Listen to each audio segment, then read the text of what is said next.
देता। विचार करिए, शिवलिंग का स्पर्श जीव को तार देता। इसलिए महाराष्ट्र में, दक्षिण में, साउथ में लिंगायत शिव संप्रदाय होती है। करें दर्शन आप लोगों ने। लिंगायत शिव संप्रदाय में नारी त्रिपुंड लगाती है।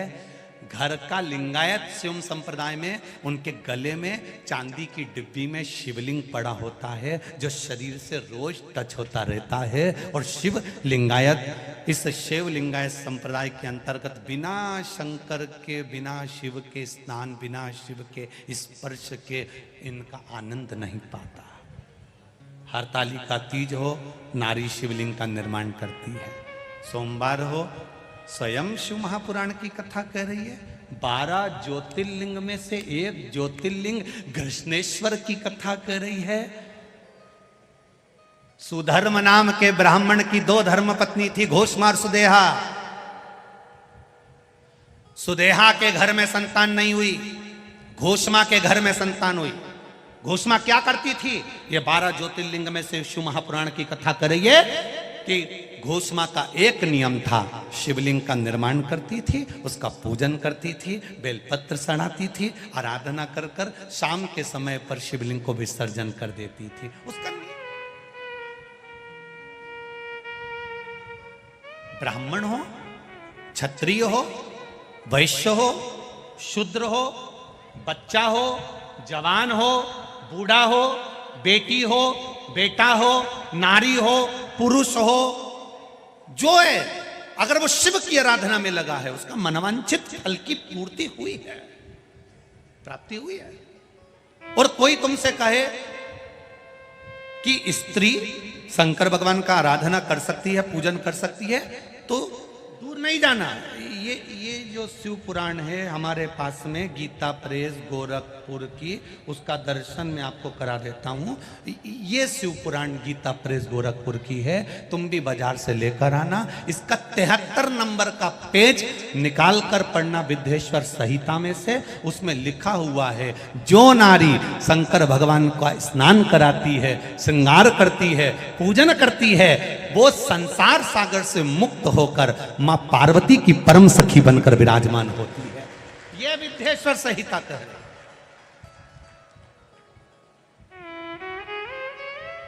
और इसी शिव महापुराण का 73वें नंबर का पेज पढ़ने के बाद में 75 नंबर पेज को पढ़ना विद्येश्वर संहिता का। उसमें लिखा है, जो शंकर भगवान को जल चढ़ाकर उस जल का आचमन करता है, वो 3 ताप से दूर हो जाता है। ये मेरा निवेदन है आस्था चैनल वालों से। पन्ना मैं निकाल रहा हूं और उसको मैं लाइन से, अक्षरों पर लाइन दिखा रहा हूं। मेरा निवेदन है, आप भी बताना कि शंकर जी पर जल चढ़ाकर पीने का कितना लाभ है। प्रश्न नंबर 75।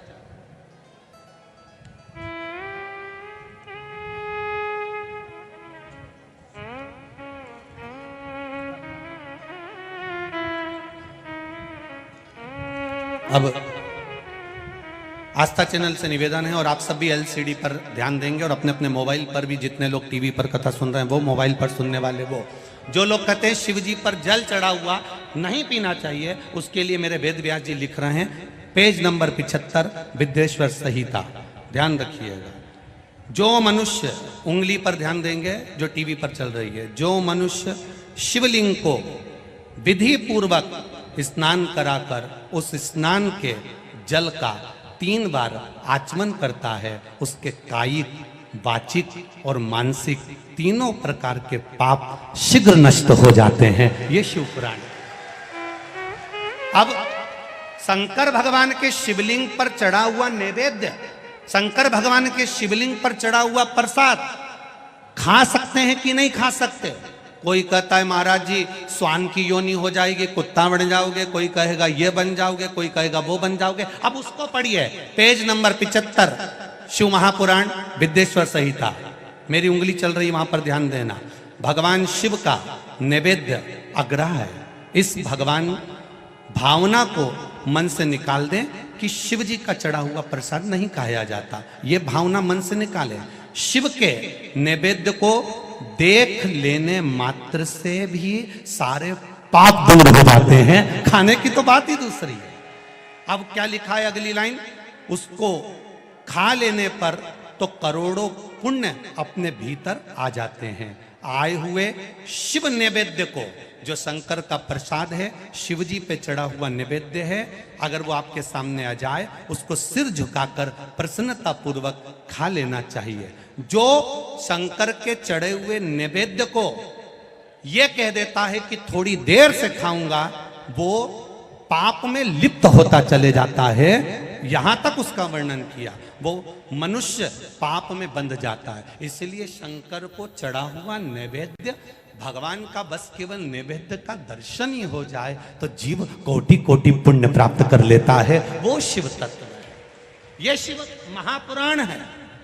अब आज के जमाने में नए नए पंथ बन गए, नए नए पंथ चल गए, तो उन्होंने अपने को उठाने के लिए शंकर जी की निंदा कर दी। शिव जी के मंदिर मत जाना, शंकर का प्रसाद मत लेना, शिव जी को देखना मत, शंकर के द्वार मत जाना। हम किसी पंथ की पुस्तक की बात नहीं करते, क्योंकि सबने अपने अपने पंथ बनाए तो सबने अपने अपने भाव से लिखा। हम वेद व्यास जी ने जो विद्येश्वर संहिता में लिखा, उस शिव महापुराण का वर्णन करते हैं, जो आपने 75 number page Gita press Gorakhpur की शिव महापुराण पुस्तक का आनंद करते हुए इस पुराण में पढ़ा। विद्येश्वर संहिता स्मरण। भ्रांति निकालो मन से। लोग भटकाएंगे, लोग तुम्हें भ्रमित करेंगे, तुम शंकर जी की आराधना करने लगोगे, भगवान का भजन करने लगोगे, भक्ति में डूबने लगोगे, डूबने लगोगे, डूबने लगोगे, डूबने लगोगे, तो लोग तुम्हें भ्रम उत्पन्न करेंगे। शंकर मंदिर मत जाना, शिव जी का प्रसाद मत लेना, शंकर जी पे चढ़ा हुआ जल मत पीना, लोग तुम्हें भ्रमित करेंगे। उस भ्रम से निकालती है मेरी शिव महापुराण की कथा। आप एक एक शब्द का स्मरण करो। मेरा निवेदन है, जिसने शिव को जान लिया उसने संपूर्ण जीवन भगवान के सुपुर्द अपना कर दिया और अपने जीवन को सार्थक बना लिया। तेरी कृपा बिना न हिले एक भी अणु, लेते हैं सांस तेरी कृपा से तनु तनु। बखान क्या करूं मैं राखों के ढेर का, चपटी भभूत में खजाना कुबेर का। विचार करिए, शिवलिंग का स्पर्श जीव को तार देता। इसलिए महाराष्ट्र में, दक्षिण में, साउथ में लिंगायत शिव संप्रदाय होती है। करें दर्शन आप लोगों ने। लिंगायत शिव संप्रदाय में नारी त्रिपुंड लगाती है। घर का लिंगायत शिव संप्रदाय में उनके गले में चांदी की डिब्बी में शिवलिंग पड़ा होता है, जो शरीर से रोज टच होता रहता है। और शिव लिंगायत, इस शिव लिंगायत संप्रदाय के अंतर्गत बिना शंकर के, बिना शिव के स्नान, बिना शिव के स्पर्श के इनका आनंद नहीं पाता। हरतालिका तीज हो, नारी शिवलिंग का निर्माण करती है। सोमवार हो, स्वयं शिव महापुराण की कथा कह रही है। 12 ज्योतिर्लिंग में से एक ज्योतिर्लिंग घृष्णेश्वर की कथा कर रही है। सुधर्म नाम के ब्राह्मण की 2 धर्म पत्नी थी, घोषमार सुदेहा। सुदेहा के घर में संतान नहीं हुई, घोषमा के घर में संतान हुई।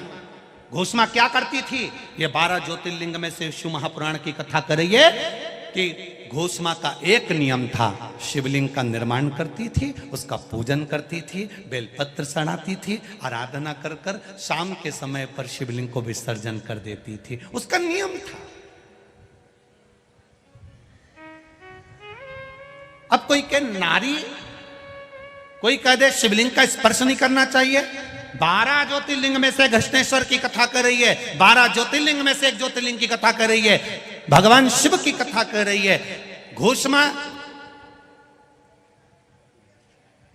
सुधर्म नाम के ब्राह्मण की 2 धर्म पत्नियां, सुदे और घोषमा। घोषमा अब शिवलिंग का निर्माण करना, पूजन करना, आराधना करना, अर्चना करना, शिवलिंग का आराधना में डूबी रहना। अपने बेटे को इसने सुदेहा को दे दिया था। सुदेहा को लगा मेरी बहू मुझे नहीं पूछती, इसने अपने बेटे के टुकड़े कर कर कपड़े में बांध कर तालाब में फेंक दिया था।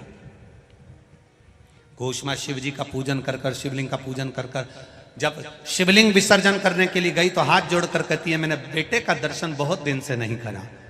शंकर भगवान ने 1 हफ्ते पहले मर गया था बेटा, पानी में टुकड़े कर कर डाल दिए थे। शंकर भगवान के शिवलिंग की पूजन वो घोषमा करती थी, इसलिए उसका बेटा 1 हफ्ते बाद पानी में से तैरता हुआ बाहर आया तो कृष्णेश्वर महादेव कहलाया। 12 ज्योतिर्लिंग में से एक ज्योतिर्लिंग है कृष्णेश्वर महादेव, जो घोषमा नाम की नारी भगवान शंकर की आराधना करती है। माता लक्ष्मी शिव की आराधना करती है, सावित्री माता शिव की आराधना करती है, अनसुईया माता शिव की आराधना करती है, मां अहिल्या शिव की आराधना करती है। और यहां तक वर्णन करा राजा भर्तरी की माता, राजा विक्रमादित्य की माता सौम्य दर्शना, ये अवंतिका नगरी का इतिहास कहता है। राजा भर्तरी की मां, राजा विक्रमादित्य की मां सौम्य दर्शना शंकर की आराधना करती है, शिव भक्ति में डूबी रहती है। एक दिन